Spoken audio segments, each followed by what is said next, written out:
What is going on, everyone? Welcome back to my channel. Today I've got for you a very special episode of Entitled Parents. I know you. You're the owner of Amazon. No, I'm not. You guys have been asking for it, so for today's video, I thought why not tell you all a little Entitled Parents story of my own. Yes, this is me, Redditor, writing. What I've got for you is an interesting tale that makes me question everything about my country's education system. Still to this day, I cannot work out how someone as stupid as the lady I'm about to tell you about actually exists. A little background to provide some necessary context. In the UK, in order to pass your driving test, you must first complete a theory exam before you are allowed to have a go at the practical, the driving test proper. This story takes place at a theory test centre in which our Karen was an employee. To set the scene, myself and a friend of mine, Jeff, were both in the process of becoming licensed drivers about a year ago. As a result, we decided to book into the same slot at the same location to hopefully both pass our theory tests. Spoiler alert, we did pass, but as you will see, that is wholly irrelevant for this story.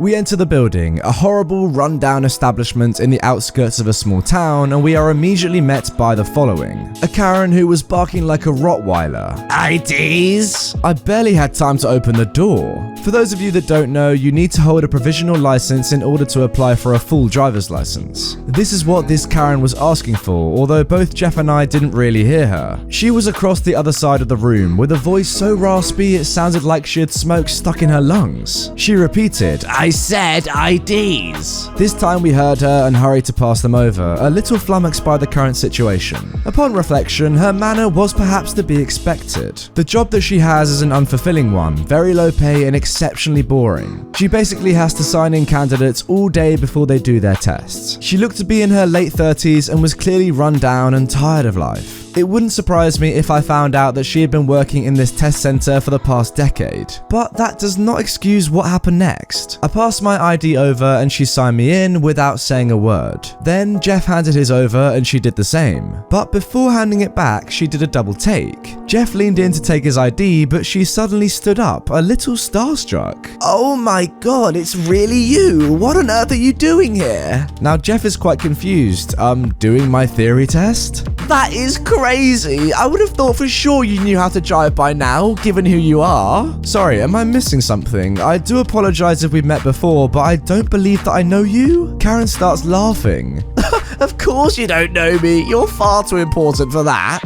Okay, is this a joke? I'm just here to do my theory test. Please, could you tell me who you think I am? Oh, come on. Everyone knows who you are. You're the owner of Amazon. At this point, Jeff and I burst out laughing. This woman was actually serious. She actually thought my mate was Jeff Bezos. Are you joking? Look at his ID again.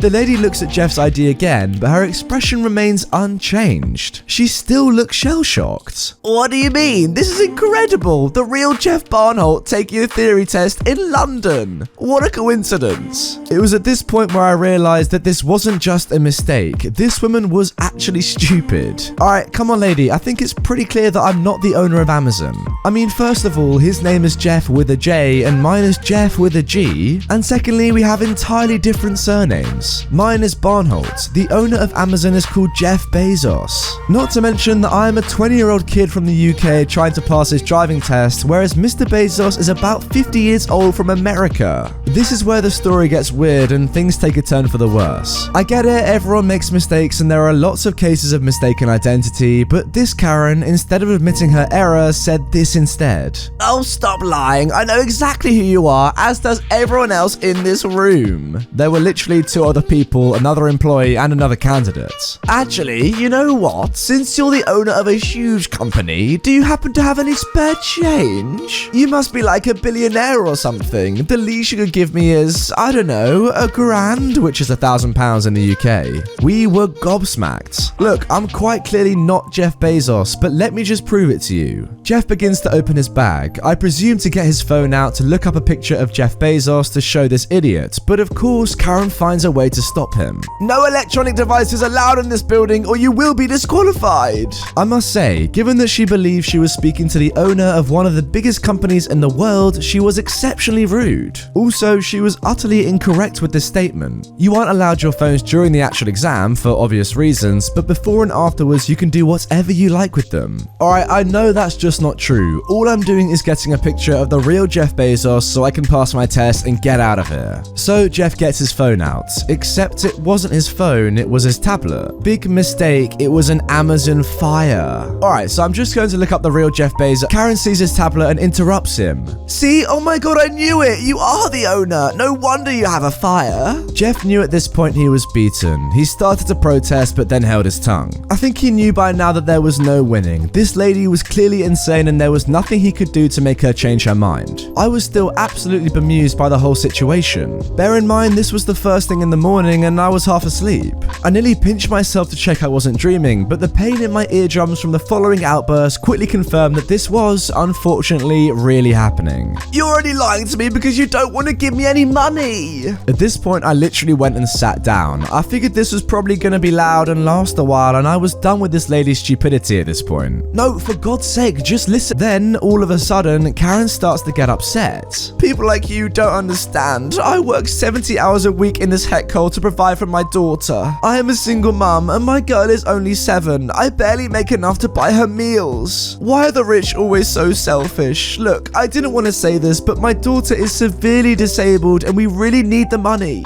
I can't keep looking after her all by myself with my current financial situation. We need to take her to a hospice, and the least you could do is give me some cash to enable us to do so. What is it to you anyway? It would literally save her life.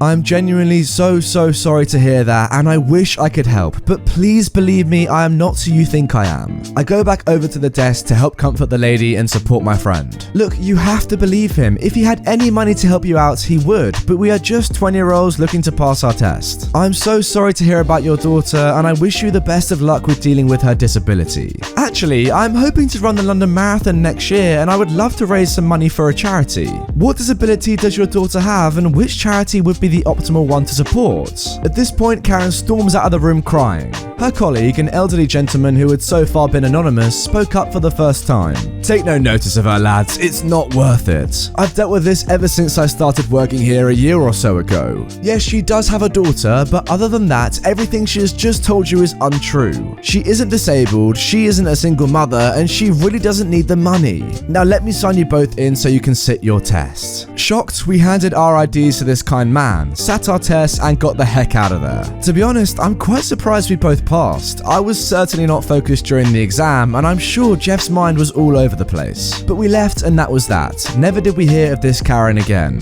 What started as a funny case of mistaken identity turned into something rather shocking and deeply troubling. How sad must this lady's life be to lie about her child in order to try and get some money off someone? Soon after this car crash of an event, I realized why she stormed out when I asked her for the best charity to support for my marathon attempt. She had no idea at all and knew she was rumbled. What a disgusting human. Unfortunately, I wasn't able to give the marathon a go this summer as I dislocated my ankle in April playing football, which stopped me from being able to train sufficiently. However, this was a blessing in disguise in many ways, as it now gives me the opportunity to ask you guys for any charities you may know that I can raise some money for. Please leave your comments below this post or in the comments of the video of some lesser known charities that do some great work and could do with some help. Thanks. So that's the end of that one. If you have any further questions, I'll be happy to answer them below. It's been nice to provide a story of my own on this subreddit, and I hope you've enjoyed it. Well then guys, there you go. That is the end of my own story. I do hope you enjoyed it, as I said in the post. Yeah, let me know what you think. Comment below. I do mean what I say about the charity thing, by the way. I am hoping to run a marathon this year, or at least pretty soon, and I really need some suggestions of some good charities that are lesser known to raise some money for. I would also love to do a charity live stream at some point in the near future, so like this video if that's something that you're interested in, something that you might want to donate to, or something that at the very least you would watch. Now usually at the end of the stories I would give my own opinions, but I guess my opinions were kind of given in the story itself this time. I guess I'll just quickly reiterate what I said in the conclusion of my post. It started off as a funny, embarrassing mistake, but then it became quite sad quite quickly. I just think it is absolutely disgusting that some people are willing to lie about disabilities. I mean, come on, disabilities, to try try and get some money. That is just horrible. Anyway, guys, that is going to do it for this special episode of r/EntitledParents. If you liked it and perhaps you'd like to hear some other stories from me in the future, comment down below and like this video. Also, don't forget to subscribe if you are new around here for daily Reddit videos on my channel. If you want some more content from me, the link to my post is in the description, and you can watch another video right away by clicking the one on screen. With that being said, thanks for watching, and I'll see you guys all tomorrow with another fresh video on the channel.